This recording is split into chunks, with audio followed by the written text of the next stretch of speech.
right.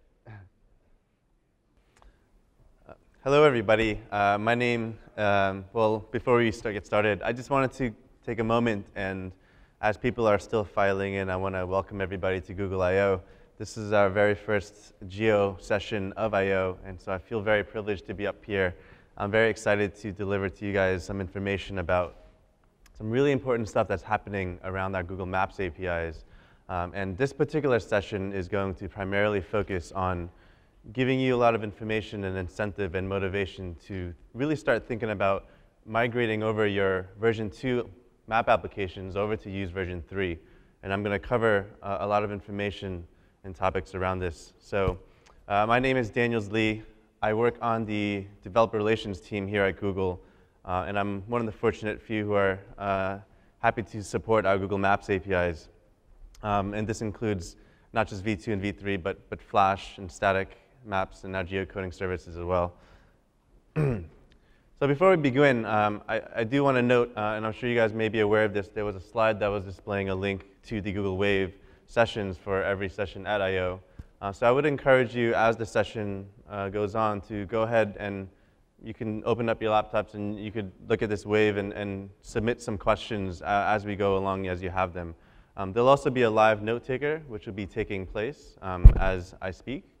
And so this is just a link that you guys can go to, and feel free to submit questions. And at the end of the session, I'll try to be mindful of the time and answer them. What am I going to talk about today? So here's here's the agenda for my session. And so first I'm going to talk about some session goals. Why are we here? What are you here to learn?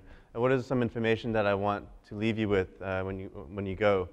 And then I want to dive into a brief and really brief summary of V2, because I think it's important to understand the contrast and give perspective on what the differences are between V2 and V3. And then I'm going to jump into V3. Why V3? Why do we rebuild it? Why would you want to migrate? And then we'll go into some tips and tricks and things to think of ahead of time to start this migration. And then the last portion of the session will be a little bit more of a technical dive into this, and I'll show you some code snippets and some very specific parts which I think would help with the migration overall. So before I begin, I actually wanted to share a quote that is actually meaningful to me, and I think it's relative to this talk, which is, "Knowledge is the antidote to fear." And basically, I think change can be scary, and anytime you upgrade from an old system to a new system, it can be a little bit intimidating, right? There's a new software API, there's a new API they have to learn, or there's things that may break along the way, and there's all this information you have to learn. And so hopefully by providing you with a lot of information and knowledge about this migration, that it'll help remove some of this fear in getting this process started. And I think the hardest part is getting started, but I'm assuming by being here in this session, you've already sort of begun that process. So what are my session goals? I want to provide you guys with an incentive to migrate, give you guys some advice and insight around how to migrate your version 2 apps over to V3. Start thinking about migration sooner rather than later. It'll help save on development costs in the future. If you have a very large V2 app already and you're thinking about adding new features to it, you're using that development time to build these features for an API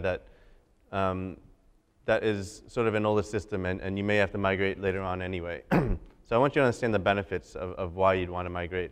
And lastly, I do want to reiterate what you guys want to expect. What do you expect to happen as you migrate? What are some of the challenges involved in doing that? So again, just to reiterate why you'd want to attend this session, I do want to make it clear that there are some assumptions that I have about the people who are attending this. And I'm assuming that you are a V2 developer, or at some point have used the Google Maps APIs, and you are familiar with certain basic map concepts, like maps and overlays and controls and so forth. Anyone who's interested in building a map application in the future, or has that in mind, if you want to learn more about V3 and what some of the differences are, you're all here for the right reasons then. Next, I want to really quickly show up a Geo Landscape sort of diagram, because I realized as our Google Maps, as Geo in general, has grown significantly over the past years or so at Google, our developer products, we've begun to have so many that it's hard to keep track of. And so here's a diagram that just quickly shows where the Maps API for v3, where that sort of lies in correlation to all the rest. Okay, so next, moving on, I want to really briefly go over a summary of v2. I'm assuming a lot of you already have experience working with v2, so I will try to make this quick. But I do think it's important to go over what things about v2 currently exist today. So v2 has a very strong browser support. It supports even older browsers such as IE6 and Firefox 2 and even Safari 3. It's got an extremely strong developer community. We have over 350,000 active sites today, which is a true testament to how mature the product really is. It's a core part of many people's business models. In order to do that, v2 also has a versioning system which allows you to specify a stable version if you want your app to continue to not really change much. But you can also choose to load in an experimental version as well if you want to stay at the cutting edge and get these new features and new bugs that are getting fixed. v2 also has a bunch of utility libraries which are all open sourced, meaning anyone, including you guys, anyone can contribute to this project. And utility libraries are basically, essentially, they are extensions of the core API, stuff that for a variety of reasons were not able to be included in the core. And people have built on top of that these different ways you can interact with the UI in creative, in different ways. v2 also has a really strong developer community, like I said. We have about 43,000 members currently. And the developer community has some really, really advanced Maps API developers, people who really have a lot of experience with mapping software in general. And it's an incredibly great resource to have for technical support if you have questions or there's certain discussions that you want to talk about. So I would encourage everyone, if you're not part of that community yet, I would encourage you to go visit the groups on groups.google.com. So really quickly, I want to list out some of the really big and core features of v2 because that is probably one of its strongest assets. Is it's got an incredibly strong feature set, right? So Google Maps API with v2 has Street View, has traffic overlays, and it has even a Google Earth plugin, which allows users to view Google Maps in 3D directly within a browser, which is pretty incredible. In addition to these, you may be familiar with all the other ones, right? So we have KML overlays and tile overlays. You can create a really customizable mapping experience for your users, right? If you have a website and your branding is very important to you, you can rebrand the map and use custom markers and custom controls to have it suit the same UI and style as your website. One of the other points I'm going to bring up is well, v2 you can also has monetization features. So if you wanted to generate revenue from your website, which is drawing in a lot of traffic because you got really good content on there, users want to come back, you can monetize your map applications either by using what you call a Google bar or Maps ad unit. And it's basically displaying ads based on search or based on content, which your map viewport is currently displaying. And the last big launch of v2 was aerial imagery. And this is this sort of angled perspective that you have instead of this bird's eye top-down view of the map. So that was really cool. But you guys know this already. You guys already have experience using v2, so let's move on to why we're here. Let's talk about v3 a little bit. In order to start that off, I wanted to show really two demos. The first demo is more for you guys to explore on your own with mobile phones. I think one of the biggest reasons why v2 was designed and released is to focus on mobile performance, to create a Maps API that was fast and lightweight enough to be able to run well on mobile browsers. So you can load up those two links, which basically points to just a simple map, no features really added to it. And you can load that map on your mobile phone and compare what the performance difference is like. Meanwhile, I'm going to switch over to one of my first demos, which is basically displaying the performance of adding a bunch of markers using the v2 API. And then I'm going to compare that speed and how long that took and compare that using the v3. So here's a map that has nothing on it yet. But if I can click on these links and I can say load 100 markers on it and I can time that operation, you can see here that it takes roughly about 250 milliseconds to do that. There may be, it's kind of an estimate. If I move that up to 300, the time is going to get longer, and it's going to get longer.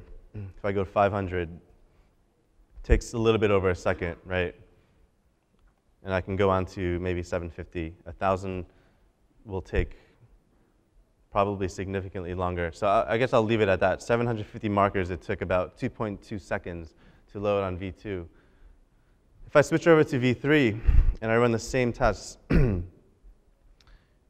can already tell that the markers or the operation is taking much quicker, is taking less time for it to load. So if I'm loading 500 markers, it's taking 700 milliseconds.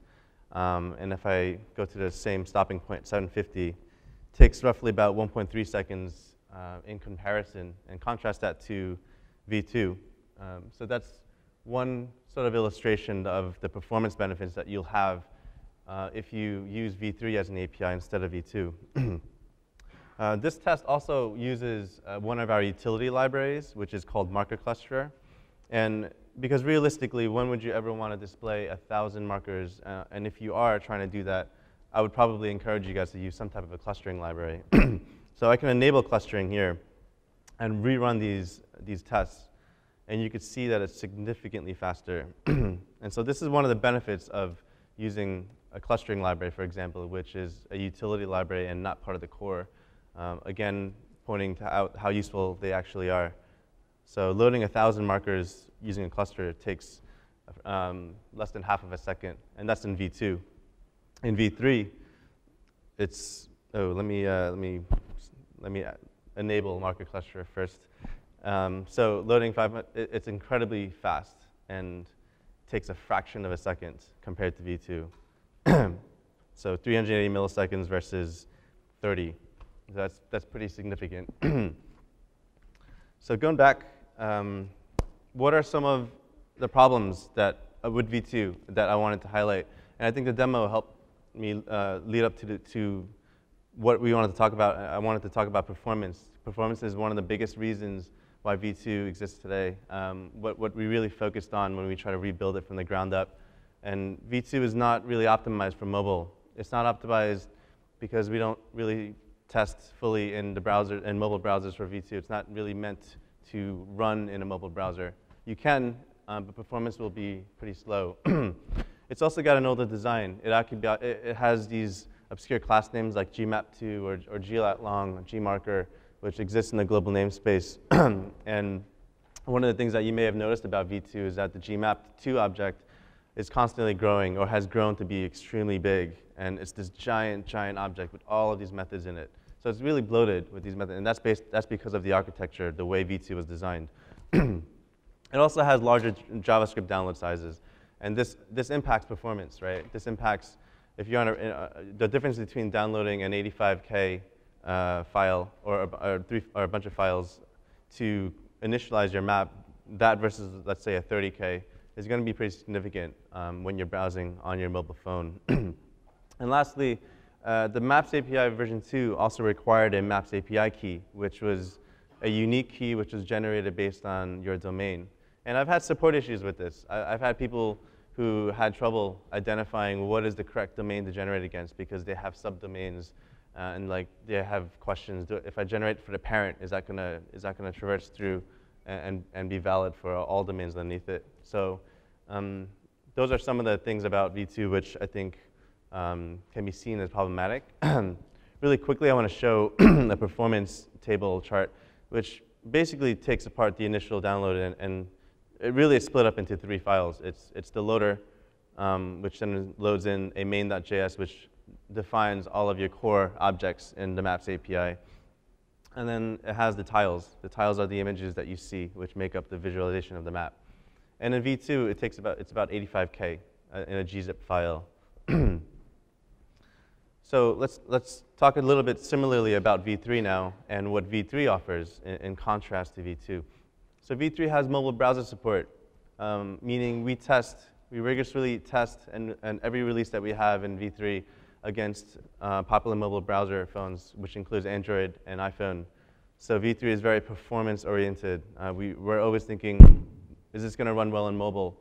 And if not, how can we get it to be? So it's lightweight. It's got a smaller initial download size.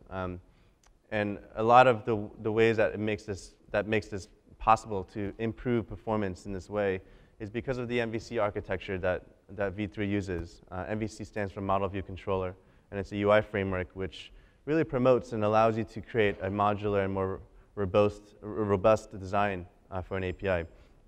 It's got a cleaner namespace as well, so you don't have these obscure gmap2 objects anymore. You'll have a google.maps.so-and-so, so your global namespace will stay freer. And we also have new features that are exclusive to the V3 API, which are not available in V2. And some of these are biking directions and elevation service. Excuse me. So the same chart for V3 in terms of the initial download size, you can see it's cut down from 85K to 30K. And so that's about a third of the size that it takes to initialize a map in V2, which is actually a significant difference when you're browsing a map on your mobile phones. Part of how this is possible too with V3, talking about the MVC architecture and making it more modular, you can actually have these features that are loaded more incrementally, and they're loaded as they're needed. So this will help keep that initial download size really small.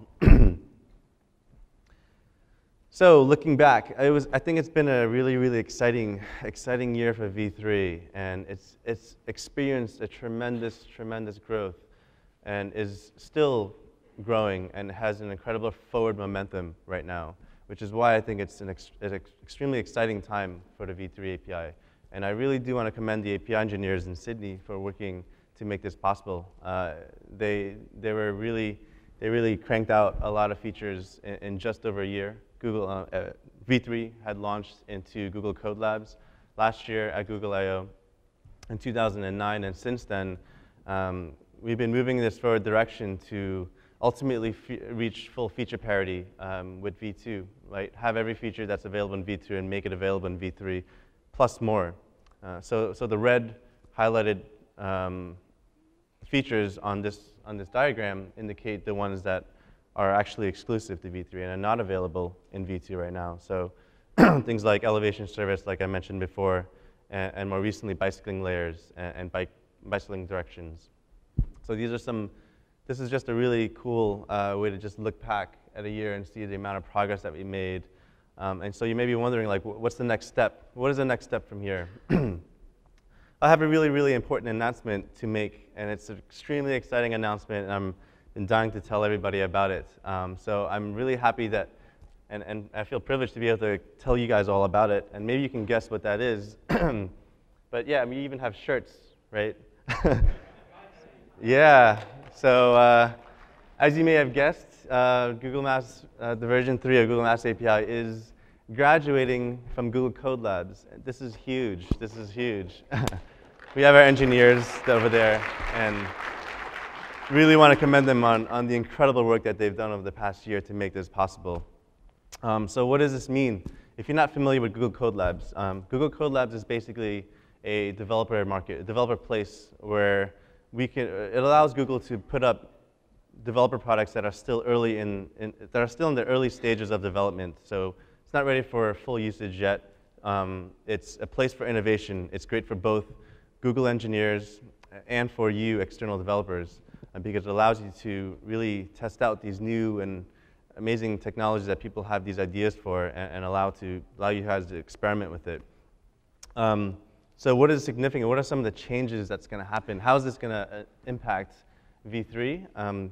Well, there's a lot of really good stuff here. So because V3 is now graduated from labs, it shows our long-term commitment for this product. We have a really dedicated team, amazing team, a very bright and innovative team that has a lot of focus, that will be moving all their focus onto making V3 even better. So there's going to be increased attention and support towards this product. We've also reorganized and revamped our documentation to reflect these changes, and which you will be able to see. It should be up by the end of the day. And we also will be including a new versioning system, because how can you have a full product if you don't allow people to use a stable version of it? And so this is actually going to be our primary Maps APIs from now on, which also, it's kind of bittersweet, but this also means that V2 is going to be deprecated. And what does it mean for V2 to be deprecated? Well, it's not going anywhere. Your V2 apps are still going to be working, right? So we have a deprecation policy. It will be working for at least the next 3 years. And what kind of support will we have towards it? Well, we're definitely going to be continuing to fix bugs as they come up. But we won't be introducing any new features in V2. And you may have already noticed the slower growth that V3 has been launching new features. It's been on this upward curve, and V2 has been kind of on a flat line. And this is because the team's focus is going to be on V3 now. So, and one other thing you may have noticed is, well, all of the Geo sessions here at Google I/O this year will be focusing on V3. So there's lots more opportunities for you guys to learn more information about this. But overall, this is a really, really exciting announcement, and happy to share with all of you. So moving on to, so now that you have like reasons why, right? You understand some of the incentives. Clearly, I've been talking a lot about performance. V3 is faster, it's more lightweight, it's better for mobile, and now it's out of Google Code Labs. And so really, there's really no time better than now to start migrating your apps.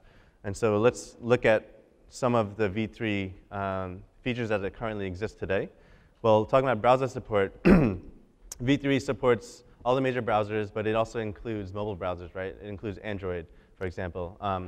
You'll notice that we don't have IE6 and Firefox 2 or Safari 3 on this list, which doesn't mean that it won't work or it'll stop working. It just means that we'll be focusing most of our support towards these major browsers, and we'll try our best to make it work in IE6 as well. But there are some things about just technology in general where you kind of have to draw lines at some point. In terms of the versioning scheme, if you want to learn more about the versioning scheme, there's more on this on the documentation, which will be published by the end of today.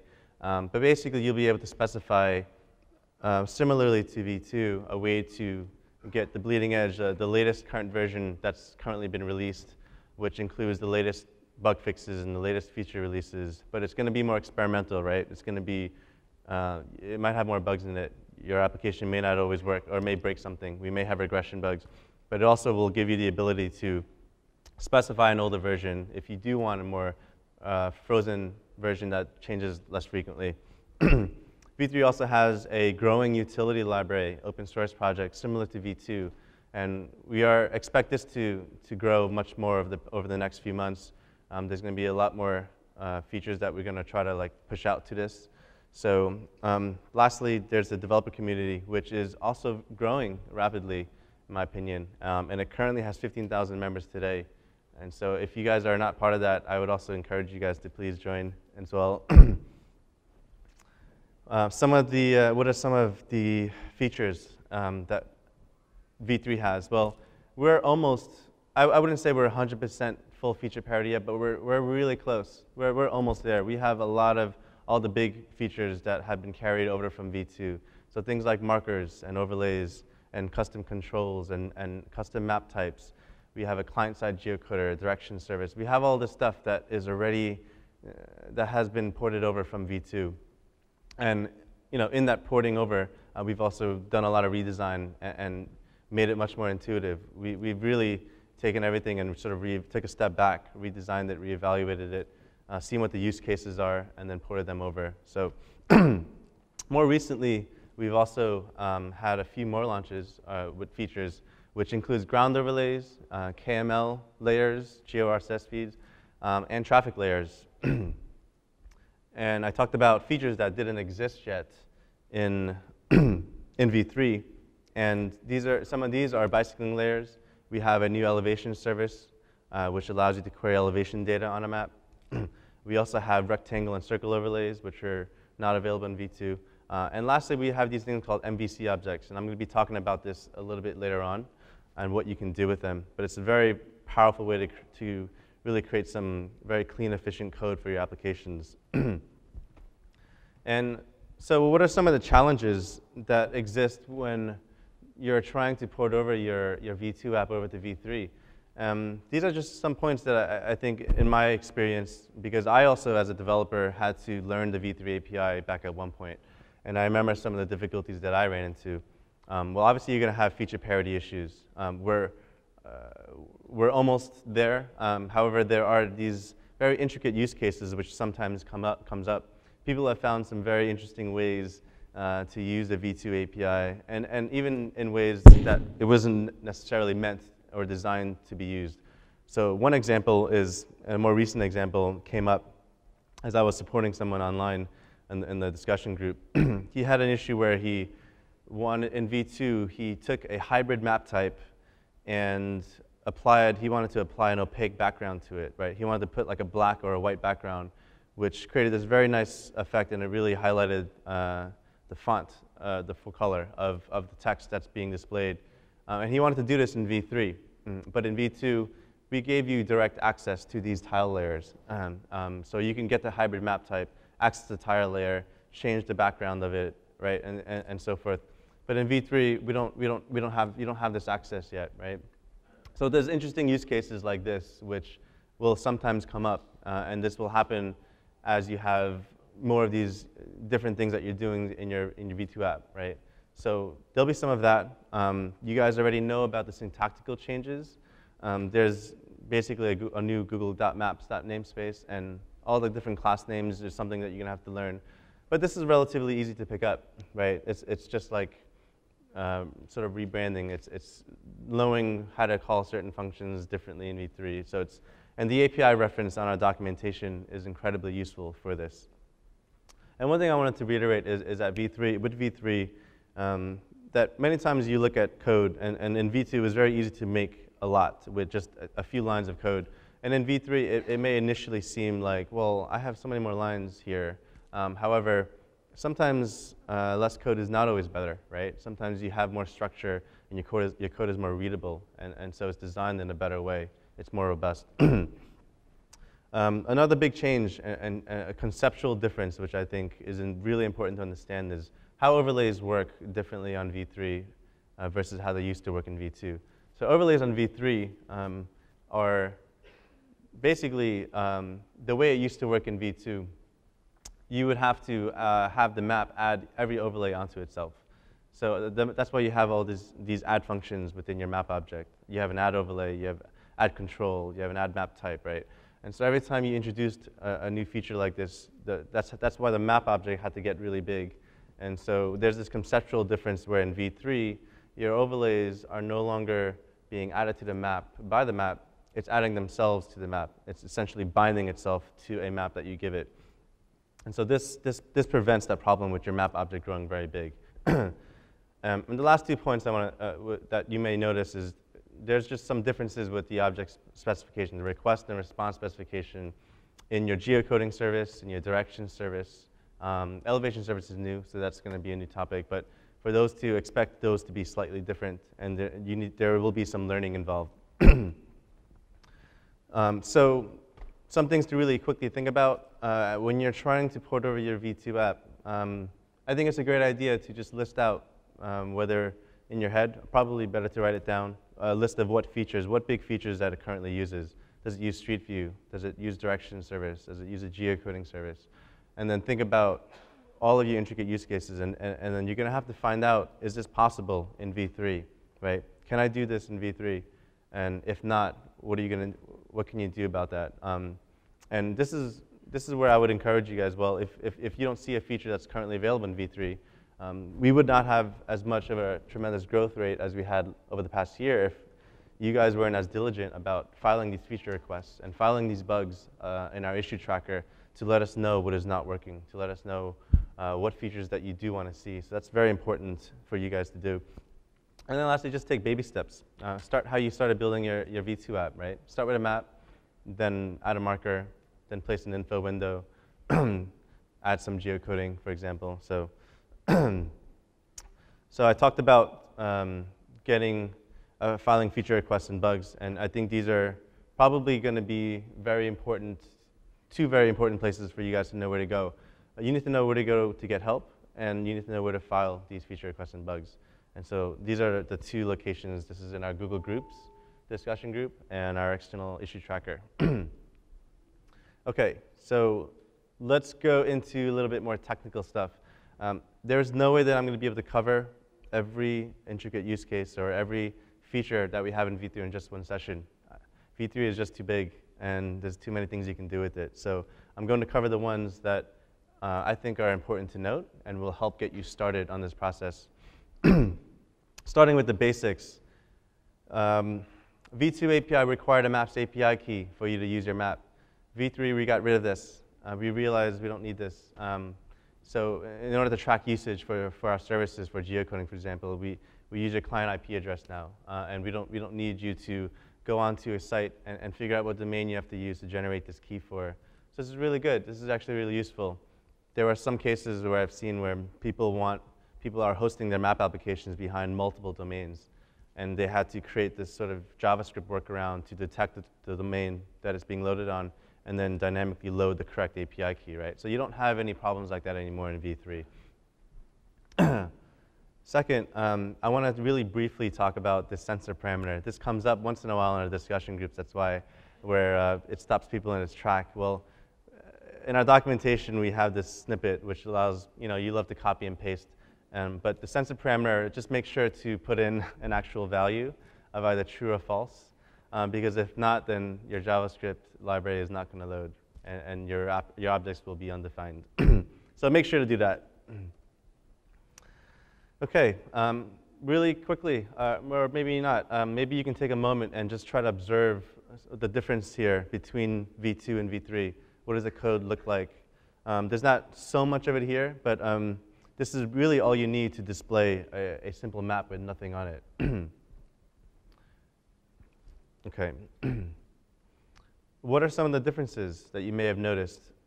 So in V3, we have this options object, right? We have an options specification, which you'll see is commonly used everywhere in the V3 API. With a lot of objects, with our maps, with our markers, our info windows, with directions geocoding, you're going to have this constructor with this object that has a bunch of properties in it, which will help you configure this object to do different things, initialize it with different values. So you'll expect to see that everywhere. It's also got the new namespace, right? It's got the google.maps.map object instead of something like gmap2, for example. And lastly, the three required properties to get nothing but a simple map up is a map type ID, which specifies your map type, a zoom level, and a lat long for your center point. Let's talk about overlays. I said overlays were conceptually kind of different in V3 versus V2. And they are. And I think it actually does make a lot of sense. And there are reasons why I also think it's a better design as well. So maps don't add overlays, right? Not in V3. The overlays are responsible for adding themselves to the map. So they're going to bind themselves to the map by calling this setmap function. And in the setmap, you're going to pass it the map object that you want the marker to bind itself to. So this is just a really quick comparison between what those functions, what were the two functions that you had to call in V2 to add a marker overlay to a map, and then how does that look in V3? The reason I have info window up here as well is because in V3, info windows are nothing more than lightweight overlays. Actually, they are overlays, and I'll talk about info windows after this. And so that's why you see them here as well. So some of the things about overlays before I show just a little snippet. Well, overlays help to keep the initial, because it's binding itself to the map, right? The map doesn't have to keep track of these overlays and doesn't have to add more methods every time it adds a new feature like this. So it's better to keep the initial downloads. You can keep the core initial download size low, which is, in the end, also great for mobile. It's great for performance.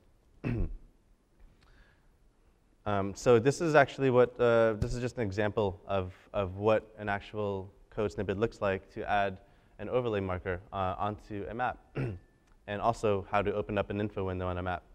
And you can see in version 2 that the map it's the map object which is calling an add overlay function or an open info window function to open up these overlays onto itself.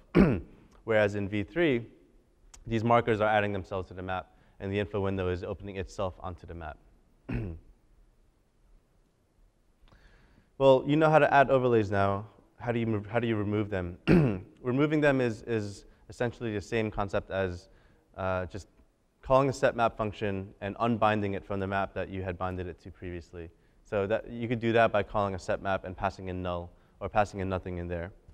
And the info window has a close method, as you can see here. There's one interesting challenge though that came up in v3 because the map no longer has a collection, right, of overlay objects that it knows that it's been added onto itself because it's not doing the work anymore.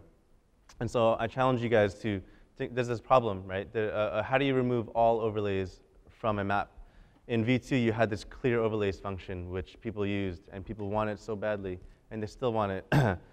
However, I do want to give you guys the answer, at least my answer, which is pretty simple. I mean, well, you can maintain your own collection of overlays, right? You guys, you know JavaScript. You can create a global object, and every time you add an overlay onto a map, you add it to the collection as well. So maintaining means every time you add it, you push it on. Every time you remove it from the map, you pop it off. So maintaining, there's a few steps that's involved to maintain this collection. And lastly, once you have this collection, well, at any moment, any user action, you can just iterate through this collection, go through every overlay, and then unbind every overlay from the map. And that's essentially what we're doing here. So you have an overlays that collection, which is in the form of an array, and it's sitting in the global namespace, so it's accessible anywhere. And as you add a marker, you're always pushing on a new marker onto this collection. Once you have that collection, you can iterate through it, and then call setmap and set its map property to null. And that'll remove the overlay, all overlays from the map. So talking really briefly, talking about info windows quickly, I did want to show one example of, well, here's an info window demo. It's not doing anything really special here. It's every time I register an event listener on the map, so every time I click, it's going to create an info window object and display it. You guys, this is familiar to you. You've seen this before in v2. What you haven't seen is this, though, right? Where you can add an infinite number of info windows onto a map. In version 2, you were limited to only have one. And info windows were a much more heavyweight object back then, or in v2. So info windows are essentially overlays in v3, and they're lightweight, they're really fast, and you can have more than one of them. However, I've learned that sometimes too much freedom can be overbearing. and so we have this new problem, right? We have another problem here.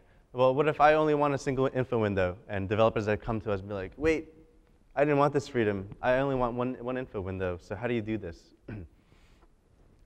Well, similarly to our overlays thing, I think it's somewhat similar. You can create a single info window object which is accessible in the global namespace. And then every time you want to open up an info window, you basically can just update that info window's position, its content, and then you can even update its map, whichever map it's binded to. So if you have multiple maps, you can swap them out very easily. So this is the answer to that problem. If you only want one info window, create only one info window object. The next thing I want to talk about is custom controls really quick.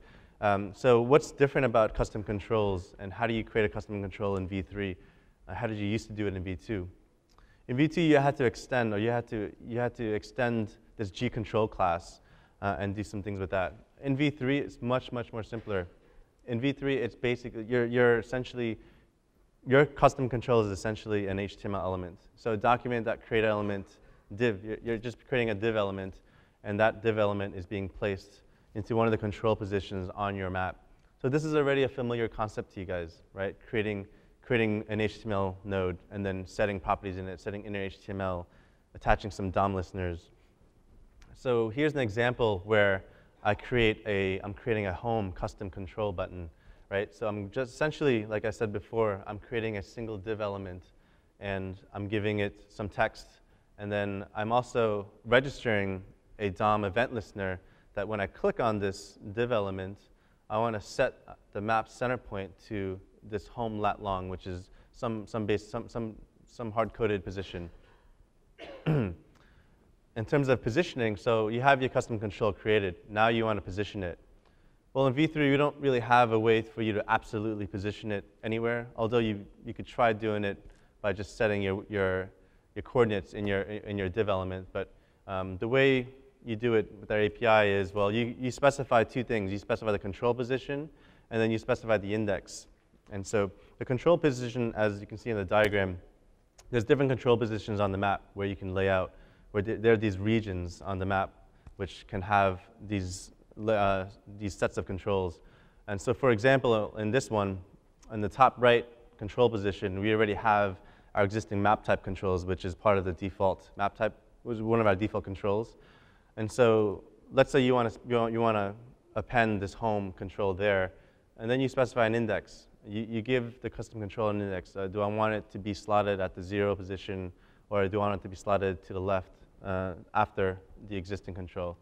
And so that's what it's doing it over here. I'm placing my home button to the left of my existing map type controls by setting its index property to 1. Next, I want to talk about directions. Directions were completely revamped, and there was a huge overhaul in the way directions work in V3. And in my opinion, there's a lot more structure. And it may seem like it's a lot more than V2, but like I was saying before, sometimes less code isn't more. It's more intuitive, and it separates your data from your presentation. So here's how it was done in V2, right? You can only assign a map or an HTML container only once per any GDirections object, right? And then there's this really long request string, which has actually multiple pieces of information in it, right? It has your from point, your origin, and then it has your destination, all in one long string. And that just gets kind of messy after a while. And then lastly, in order to know when your direction service returns back with a result, you have to register an event listener that listens to this obscure load event. And that just didn't seem very intuitive. So in V3, we kind of redesigned everything. And we separated the various components of directions into classes. And so now you have an actual start and end point, which are properties in an object specification, which you pass into a constructor. It also separates data from rendering. We have two classes called directions service and a directions renderer. And one is simply responsible for fetching data back and forth from our API backend servers. And the other is responsible for taking that result and then rendering it on a map or on the side of a map in an HTML container. So here's a really quick flowchart of what a directions request, or what that whole thing might look like, right? So we have this directions service object and a directions renderer object. The service takes through various properties through an object. It's a directions request. The request object can have your origin, your destination point. It can have your travel mode, your units, and so forth. And that's going to kick off a request off to our backend servers. It's going to return back to you guys the directions result object. There's a junction point at that point. With that result object, you can either choose to parse it manually and go through, it's a JSON object. You can go through and iterate through the results and routes yourself. Or you can take that results object and say, you know what, I just want to put it on a map and show it. I want to give it to the directions renderer object, pass it into there. And then if you assign your directions renderer object an HTML element, it'll generate this uniform UI, this list view of the directions. Or if you give it a map object, it'll do everything, and it'll add polylines, and it'll add info windows, it'll add a marker for your start destination point. It'll do all that for you. So that's what I mean when we separated the data from the presentation. So here's a quick example of what, breaking down the steps even further, what that looks like. So here we have a directions service, and you can see the request options object is the options object, which has a bunch of properties that you can configure your directions service with. So this will include, like I said, your origin, your destination, whether to avoid highways, if you want to avoid tolls, You can specify a region that you want to search against. So you're passing that into directions service, and then you're calling this route function. And route is going to kick off this request to our backend. Backend is going to return back to you a directions result object. With this result object, you can, like I said, do two things. In this example, you're going to pass it into the directions renderer object, right? And then you're going to assign the renderer a map to visualize this data on, and then you're going to assign it an HTML container to visualize this data on in a list form, and it's going to produce these results. The other option, like I said, you can parse it manually, right? So you can, let's say sometimes you don't want to, you don't actually want to, you just want to extract some information from that directions result. And so in this example, you can calculate, for example, your total distance of the very first route that's returned in your directions request. And this doesn't involve any UI at all. So this is just you retrieving certain data from that result. OK, so the last topic that I wanted to talk about is actually, I think, the most fascinating and interesting, which is talking about MVC objects and MVC framework and how you can utilize this and to really empower your applications to go beyond and write more efficient code. And so MVC is a UI framework which allows you to isolate data from your input and presentation, right? So when I talk about data, I'm talking about like your map and markers, but not your map plotted on a map, right? So that's like your view. And you have this concept where you bind your data to your views and so forth. So really quickly, there's a lot of objects in V3 that are basically extensions of an MVC object. And what is the significance behind that? Well, if your object is an extension of MVC, then it contains MVC properties which are bindable. What does it mean for a property to be bindable? Well, if you have two MVC objects that are binding one property of itself to the other MVC object property, anytime one of the values, anytime that property value changes, it's going to automatically change the value of of any properties that are binded to it, right? So, for example, if you have a marker and it has a position property, and you bind another marker's position property to that, and you update the very first marker position, it's gonna update the second marker's position as well.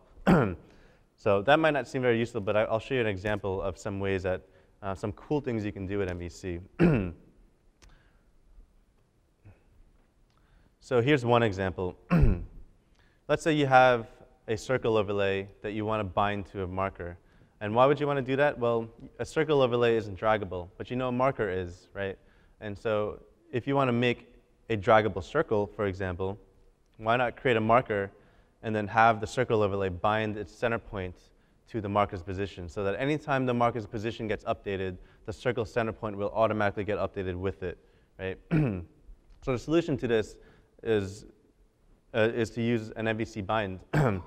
You can imagine what this looks like without MVC.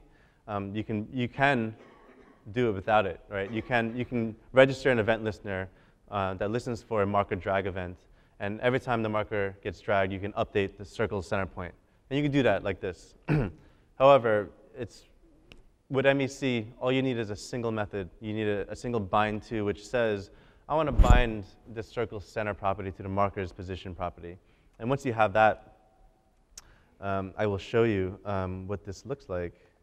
You have a circle that now when you drag the marker, the circle's center point will be updated with it. So you have this draggable circle marker. And you can imagine some use cases you can create sort of a radius search bounding box or something like that. And that's kind of useful with this. So that was the first demo. I did want to show another demo which I wrote, which I'm not sure if there's a practical use case to it, but it does show a little bit more about what you can bind to and what are some of the effects you can do, right? So here we have a normal map. And this map is highlighted, it's bordered with red because I have a map here, I have a circle here, and I have a marker here. And these are the head elements, head as in the sense that I'm going to be adding new markers, and I'm going to be binding those markers to this head marker. or I'm going to have new maps, and then I'm going to be binding those maps to the head map. So it's going to be following whatever this is doing. So this is nothing special. You can see a marker that's being dragged around. If I add more circles, these are all draggable as well. But it gets more interesting when I add more maps to it, right? And in V3, I can add maps really quickly. So let's see. So within this map object, with every map object that I create, I'm binding three things to each other. I'm binding three things to the head map. I'm binding the zoom level so that when I change the zoom level on any of them, it's going to change the zoom level for all of them. If I change the map type, it's going to change the map type for all of them as well. And I've also binded, as my last property, the map center point, so that if I drag a map, it's going to drag the map with it as well. I've also registered a click listener on every map so that when I click on it, it's going to update only the head marker, only the very first marker that was on here before, and it's going to update that map property so that, right, there was the set map which indicated which map your marker is binded to, but by updating that property, I can easily switch between maps that my marker is going to be living on. And because every new marker that I add, I'm also binding that map property to the head marker's map property. It's following its head. It's just following everywhere it's going. So this is another example of using MVC to do something cool. I'll leave it to you to try to figure out how you can do this in V2. It'd be pretty messy. And they don't have time to go over to the Twitter search demo, but if you want to see it, I can show you afterwards. So I did want to really talk about what topics that I haven't covered. These are some of the things I haven't covered. Like I said, there's a lot of V3 that is very big, and the session is too short. And I would love to talk to you guys for more hours about stuff. But these are some of the topics that I haven't covered, and if you want to talk about them, you can come see me afterwards, and I'll be happy to tell you about them. Then I want to talk, I guess, so there's other Geo sessions that are at Google I/O, and I do want to encourage you guys to attend these interesting sessions. So these are the ones that are happening today. The 3 o'clock one is to be announced. There's something exciting there. So I would encourage you guys to check that out. Tomorrow on Thursday, we actually have our first 2 sessions that are going to be focused on 3D mapping, right? And then 3:30 is a great session for you guys if you are a V3 developer or if you're a V2 developer. 3:30 session, Moving Beyond Markers, is going to talk about much more advanced topics and what more advanced things you can do with the Maps API. And then there's a tech talk at 4:45, which isn't specific to map applications, but it's a general talk on how to develop a cross-platform API for both desktop and mobile. So lastly, I did have one last announcement, and I did want to bring up that this is the session that you want to go to if you want to find more information about this exciting announcement, and maybe you can guess what that is. Ariel? Close. Street View is now available for V3, yes. So this is actually also really big, exciting news. I know you guys have been waiting for this for a while. So thank you for your patience. And I would say like one of the reasons why it took so long is because, well, it's an amazing technology that's behind it. This is completely native browser support, native browser technology, which is being implemented to implement Street View, right? So there's no Flash player involved or required to run Street View. And one of the reasons why we decided to do this is not because we're against Flash. No, Flash is going to be around, right? It's because we know mobile browsers don't support Flash, right? So there's some, like the iPhone, for example, doesn't have Flash installed. So we want to be able to outreach and really focus on bringing this experience to mobile phones. And so, exactly, HTML5, Canvas.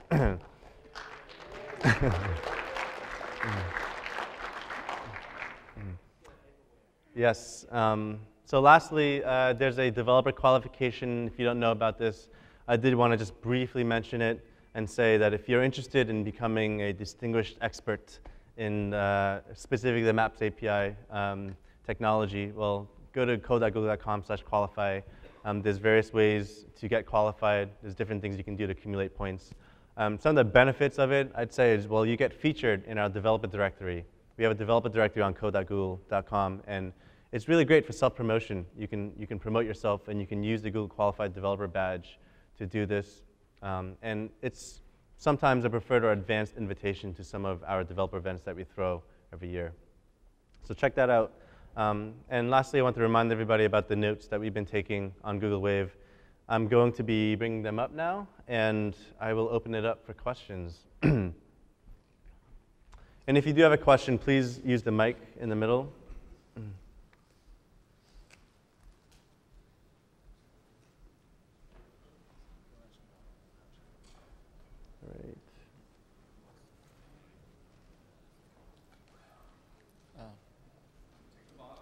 I asked this question yesterday about Sure. Support for sprites for icons and markers. So image sprites are actually already supported. You can, in your custom marker images, we have a marker image class which already allows you to specify an image sprite to do that. Yes, and it's in the documentation. Hi, congratulations on Oh, thank you. Flashless Street You View. should congratulate these guys up front. Congratulations, you guys. Does it work flashless in IE? I'm sorry? Does it work in IE? Street View? Yes, flashless. Yes, it should. Yes. HTML4. Right, so Street View attempts to use HTML canvas, right, and SVG operations, but if it's not supported by the browser, it'll fall back to HTML4, which is supported by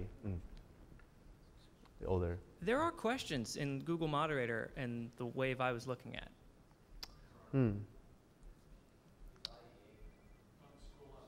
Scroll up. But it says nothing there. Oh, well. Oh, I have to refresh?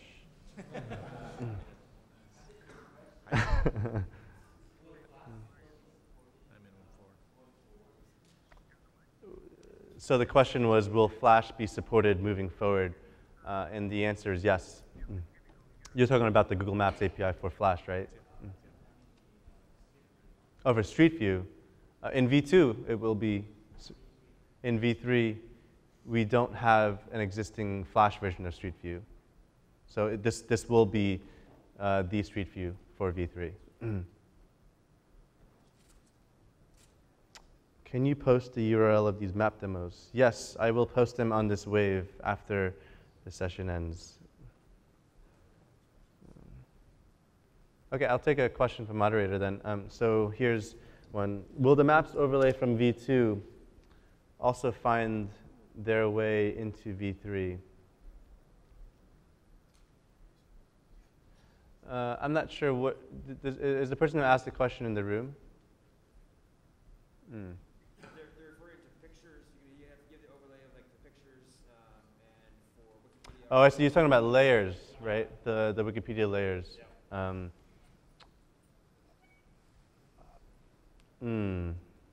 I believe we do plan eventually on supporting layers, which includes the Wikipedia layer, which is available in V2. Yes.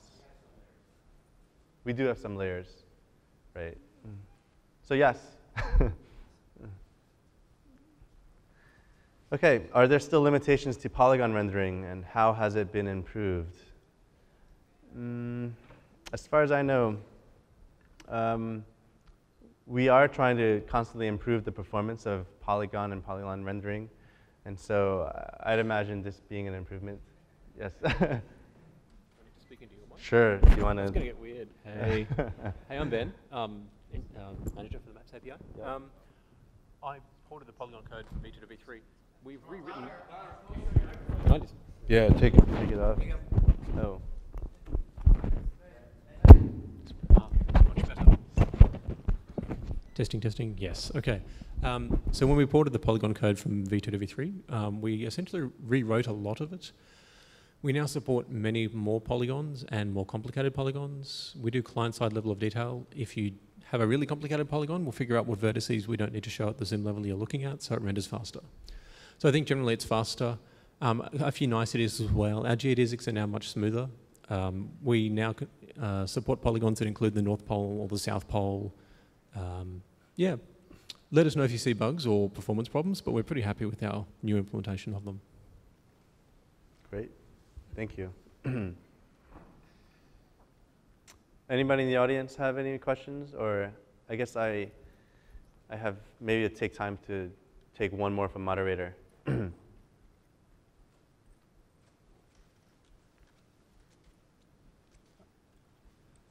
Can you ask a show of hands, like how many people are using V2 and V3 in the audience? Yes. So the question, can I get a show of hands of everyone in the audience that are using V2?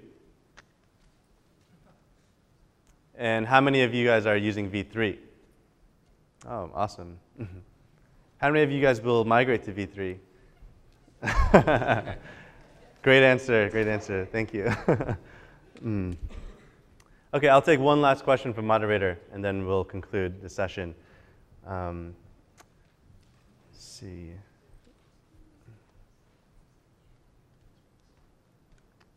I guess, well, let's see. What can I do to improve pan zoom performance on V3 in mobile? It's an interesting question. I'd like to know what is slow about it first, but I guess, is that you? That was my question. Oh, great. So for example, if you fire it up on an iPad, and you compare it versus the iPad native app, you can, just pinchy zoom in and out. I mean, it's really apparent that like one of them is going and the other one is going zzz, zzz. So you're comparing the native, you're comparing the native map kit, right? And you're talking about the native app, the map kit. No, I'm talking. I'm comparing and contrasting against the native app. But I wonder what can I do to help my performance in the V3 browser version? I want to make it as close to native as I can make it, as fast as I can go. I would say that's a job for our core API engineers. I'm trying to think of techniques because we don't really, in your own implementation of your application, it's not like you're implementing the pan or the zoom effect, right? You're calling a pan to or a pan by function, or you're calling set center to relocate it, or on the drag, right? You're not doing any, you're not registering any, firing off any listeners or anything like that. So really, it comes down to the core, just the core UI interaction of how to pan and the way the tiles are loading and so forth. So I have overlays also. I mean, what effect do those have? Like, can I minify? I mean, like, what sorts of things can I do with So there will be some cost in adding the overlays, right? And creating the overlays. But once the overlays are actually binded to the map, that really wouldn't affect the pan or zoom performance, in my opinion. Unless on drag or unless on reposition, right? Let's say you're listening for an idle event, which fires anytime the map state changes. So if you zoom or if you change the center location and you have that do something else and add more overlays, then that's going to slow it down a little bit. But just talking sheerly just about the pan and zoom effect, there's not much you can really do there. But like you said, if you're adding overlays and you're doing operations that are happening based on that action, based on a pan, there's improvements there. And there's ways to maybe preload your overlays, or you can cache them, or you can be smarter about when you load them or when not to. Thanks. Does that make any sense? A little bit. Okay. Okay. Well, thank you guys for coming, and I really, really want you guys to enjoy the rest of your time at Google I/O. So I look forward to seeing you guys around. I will be hanging out on the Geo Developer Sandbox area or in the office hours. So definitely come talk to us, come meet us. Thank you.